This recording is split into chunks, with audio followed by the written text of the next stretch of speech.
Drown It Out by Anonymous. He turned the music up louder, trying to drown out the painful sobs of his mother, trying to drown out the sickening thud that reverberated through his skull with every punch, trying to drown out his father's drunken voice, roar of slurred cuss words. He sat huddled on his bed, dreading the end of the song, hating that brief period when his headphones went silent and he could hear the sound of his mother being beaten. It was years ago, but the memory still wouldn't leave him alone. It plagued him, filled his life, crushing him under the pain and fear that still raged on the inside. He is still haunted by the loss of everything he had loved, haunted by the loss of everything he had ever loved enough. He closed his eyes, crying bitterly as he let the music carry him away, back to the worst day of his life.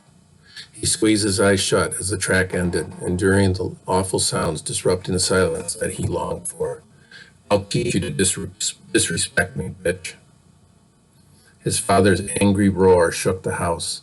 Blood pounded in his head, crashing and pulsing painfully, increasing with every sound, every thought, every second.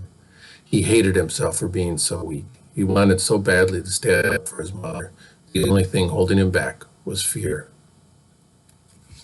He hated himself for being so scared of one man.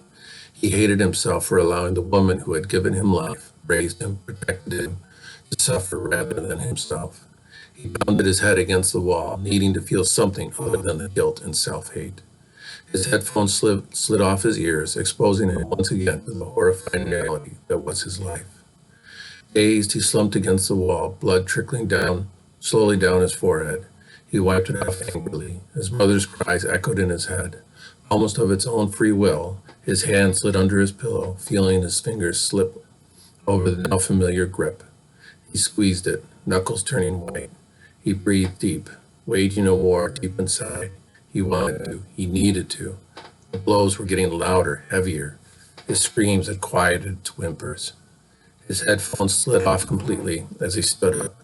Before he had time to question his choice, he bolted from the room, his right arm dragging behind him. He stopped dead as he emerged into the kitchen. There was blood everywhere, so much blood. Tears streamed down his face. There was no way someone could lose that much blood and still be alive. He screamed, roaring his anger, venting his pain into the thick, copper-smelling air. He crumpled to the floor as he took in the scene. His mother curled on the floor, covered in cuts and gashes. Her arms, her chest, her throat. The knife, the same one his mother had used to peel potatoes for a meal that would never be eaten, buried in her stomach. The blood painting every surface, covering the floor, smeared on the wall.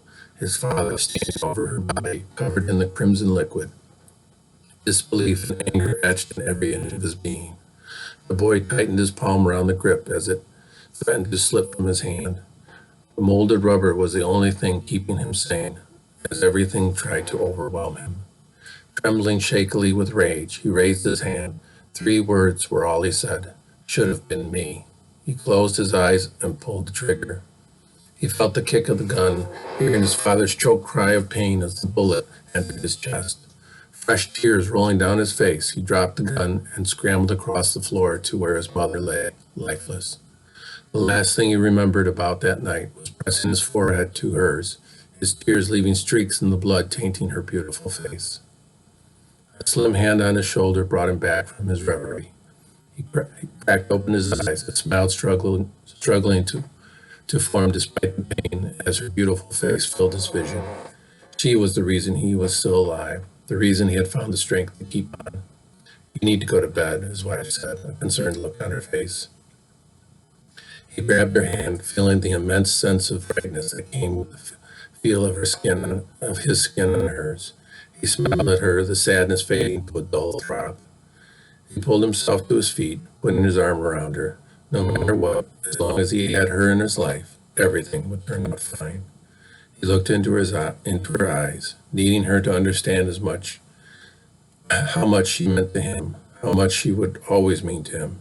Yeah, he said quietly, you're right.